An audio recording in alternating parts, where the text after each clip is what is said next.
So when we try to communicate, oftentimes what we end up doing is losing a lot of time in that process, duplicating things. It creates problems where you have less time to focus on what matters most. You always leave someone out. Inevitably, there's always somebody left out. And then you're getting that question, or they left their shoes somewhere, and now they got no socks, or you have black pants and they have white socks on, and you're looking for black spray paint, for the uniform. Students are trendy. I don't know about you. I don't remember when I passed the old age. I'm 44 with 5 kids. My oldest is 20. 3 of them are in the Corps this year. And there's something about a certain bracket where we go, how come I didn't know that? Suddenly you're not so cool. And the kids always have some kind of new thing that's coming up. Pick one. Usually a director will pick something and then kind of go with it. And it's usually social based because they think that's the easiest way, and maybe more people will actually buy into it. Because buy-in when you're dealing with this many people is often a very big deal. And then what happens is you fall into a black hole. That black hole usually becomes a social media-based issue, and the distractions from social media are real. When you go there and you're trying to put up your schedule for what is happening and what needs to go and who needs to be where, and you're doing something, and then suddenly you're like, bloop, so-and-so wants to connect with you. Or, bloop, did you hear about that chicken? It's just like the internet of the mid-90s, the little ringing phone and something you're like, it's like a bug to a bug zapper. I just can't help it. Click. And then suddenly you're on YouTube, and then 45 minutes later you've gone through about 15 drum corps videos, or you've gone through multiple band videos or band reviews, and you're like, where did time go? And so that just becomes a huge black hole and a time killer. So what do we do to handle this? Usually we start communicating with various platforms. Those platforms include all kinds of things I'm going to talk about in a second, but it's usually not individual, because every individual has communication preferences based on what's hip, what's cool, or what they're using at that time. So ideally, as directors, we want to control that narrative. We want to make sure that we are controlling the PR that is going through our organizations the best that we can. It kills as much strife as possible. It allows us to function as one, as clear as possible. I mean, think about it. We're trying to do the impossible thing. We're trying to get 80, 50, 80, 100, 200, 500 kids to do the same exact thing at the same exact time on the same exact tempo. That is technically impossible. And the closer we get to it, or the better the organizations are. So controlling the narrative, typically the band director's up there trying to do his thing. He's got all this information and it is going out. He's pushing that out, and it hits the parents.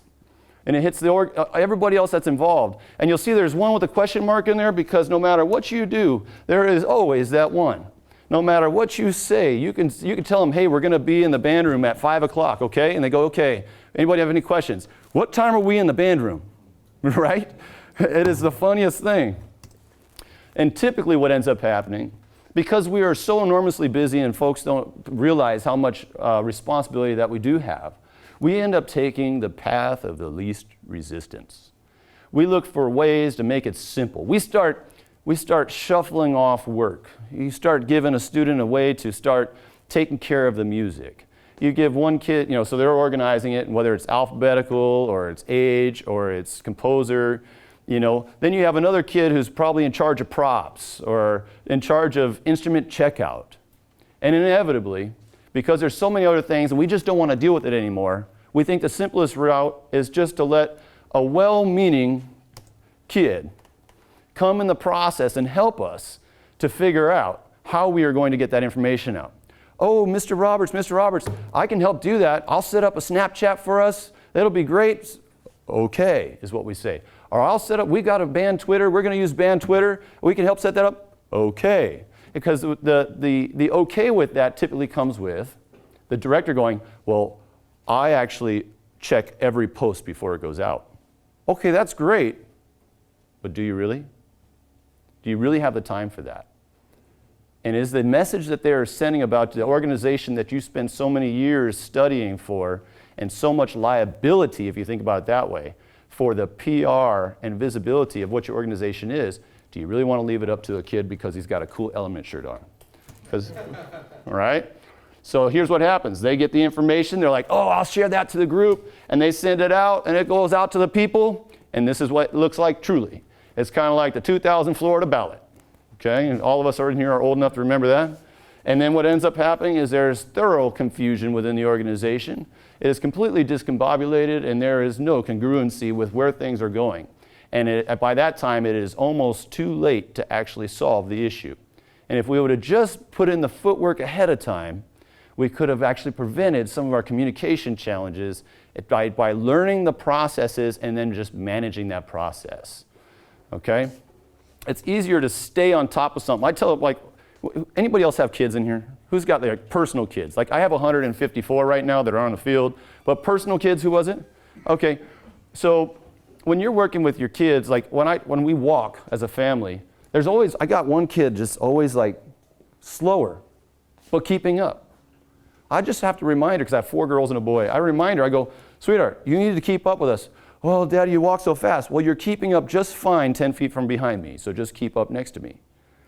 And it's, you guys get what I mean, right? It's like people just, they just think that they can't do it, and it's harder to catch up. That extra 10 feet she needed to catch up, she had to work a little harder for, because she was a little squat then. She had to work a little harder for, but by the time that she caught up, it was just as easy as following 10 feet behind me. And that is the same thing as trying to figure out how to do things, communication-wise, for ourselves.